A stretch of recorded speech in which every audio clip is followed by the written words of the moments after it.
Hi, welcome back to Repairing Lawnmowers for Profit. In this video I want to take a look at this Qualcast. This is a Qualcast XSZ46. This is a self-drive model. What I want to show on this is this actual side discharge grass flap, like deflector. You see here I've had quite a few of these. You see how this is broken off. I've seen this 2 or 3 times on this actual model of mower, and there aren't that many for sale on eBay either second hand, but I've managed to source one. So what I just quickly wanted to do was come out and just film a quick video just showing you how to change this grass deflector, because if you look underneath you start seeing all the springs and everything. You might wonder how to do it.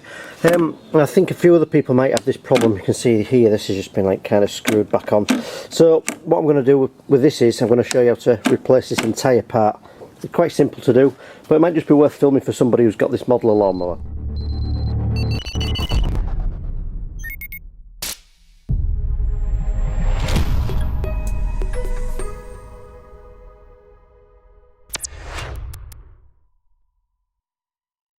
So it's incredibly important that the first thing you do is remove this spark plug lead, because although you're not going to attempt to start this lawnmower anyway, if you're in here, you can see here how near the blade is to your fingers. It only takes, you know, one accident and you can have a real mess. But the first thing I'm going to say about this deflector here, this flap under here, is it's all spring tensioned. And this might be self-explanatory to a lot of people, but all it really is just a couple of bolts that go through from underneath. This actual part here, and goes working against the spring tension, this actual part here, you can see through here, just unbolts. So to get this off, you're obviously working against this spring, and it's really, you know, it's a really strong spring. I'm not sure if that's why sometimes people drop them and they end up actually breaking over time. But what I'm going to do is I'm going to get a wire brush underneath here. There's 2 bolts on there. I'm going to wire brush it, and I'm going to spray this up with WD-40, and I'm going to attempt to remove it. So all I'm going to do now, I'm going to lift this up, and I'm just going to spray some WD-40 underneath here, just to get any old bits on. I'm going to leave that to soak for about 2 or 3 minutes. And then I'm going to come back and I'm just going to get this wire brush. I'm going to brush this off, because although this is a fairly simple job, if you round that off, it's going to be an absolute pig to get that off. If you start trying to rounding stuff off, you know, you're going to have to start cutting things out and replacing all sorts of bits. It can suddenly turn into kind of a long repair. So it's always worth just lubricating this and just trying to release it first a little bit. So I'm going to leave that for a couple of minutes. I'm going to wire brush off underneath here. So while I'm just waiting for that to do, this is actually a Briggs & Stratton 450E series petrol lawnmower, and I've actually done a service video on how to service the carburettor on this 450E and also the 500E, which I've got in the garage. I thought that was one of those down there.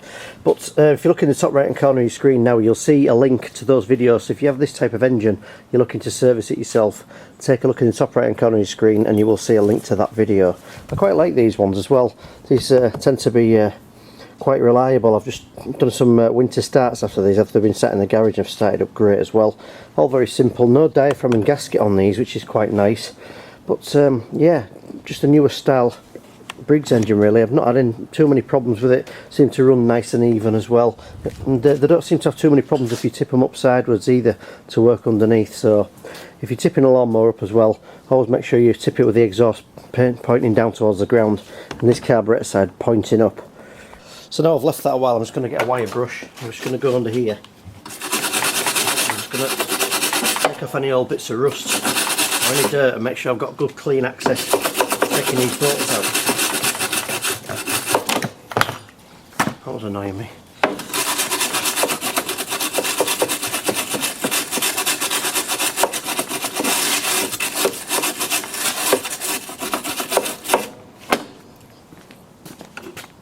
So I've just got a 10mm socket here. I've actually got a Halford socket set that I always use. Just a 10mm socket, and I'm just going to attempt to undo these under here.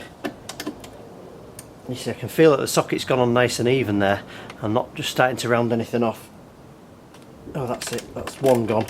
Let's just see if we can get the other side loosened. Yeah, that's that side.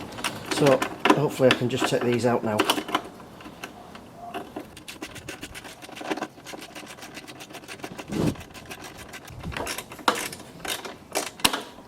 There we go. The whole thing just comes away. This can kind of be discarded now, and all I need now is the postman to arrive with a new part. So there's no need to be trying to undo these springs and mess about with all this lot. It's probably not that safe to do anyway, but just unbolt it. And you get these two parts, these two little bolts here. You get these out, and then the part should come complete with all the brackets, all the springs and everything. You can simply just re-bolt it back on this lawnmower. I've just been waiting for the postman to come actually. I was hoping he'd actually bring my new one of these I've ordered, but it's not come. What I want to show though is you'll have to just bear with me and pretend this is a new part, because actually getting this back on is quite a bit more difficult than taking it off, because you're working against this spring tension, you see. So what you've got to kind of do is open it up with your fingers. It's a bit like a mouse trap, and I usually just get something. Don't use anything sharp because it could essentially close on you. You can see there that's just holding the spring tension there. Don't forget, it's under quite a lot of tension, so you might want to wear some safety glasses or something like that. But what it enables us to do is actually get this back on the mower and actually give us access with this out of the way, so we can refit these bolts. Without that being there, you can't actually get the correct angle. So what you've got to do is hold it open, just put the bolt in, put one bolt in at one side and just start it off. We'll just start the other side off as well. So don't use a screwdriver to hold it up or anything like that in case it comes flying out at you. And just get these started, and very quickly just pull that out of the way. You can see it's just loosely done now, and I can go ahead, get in here, and when the new part comes I'll just tighten that back up. Well, that's how you do it, because you're working against a spring tension. You just need to put something behind there, and when my new part comes I'll just tighten these bolts up and that would be fitted. So I hope this video has helped you out. If you're looking to replace your side grass flap deflector on your lawnmower, particularly this Qualcast one, they're all very similar. It's always easy just to unbolt it and replace the whole part rather than trying to get separate parts if they're available. Just two bolts, and you can use that little trick I showed you there just to work against the spring tension as well. So thanks for watching. If you like what you see here, please hit subscribe, rate, leave a comment, whatever YouTube's asking you to do these days. But check out my website as well, which is repairlawnmowersforprofit.com. Loads of articles on there, including how to service one of these lawnmowers and lots of other types of lawnmowers. I've also got my own parts store on there as well, where you'll find all genuine springs, gaskets and everything else you might need. Thanks for watching. Check out repairlawnmowersforprofit.com. I'll see you again next time.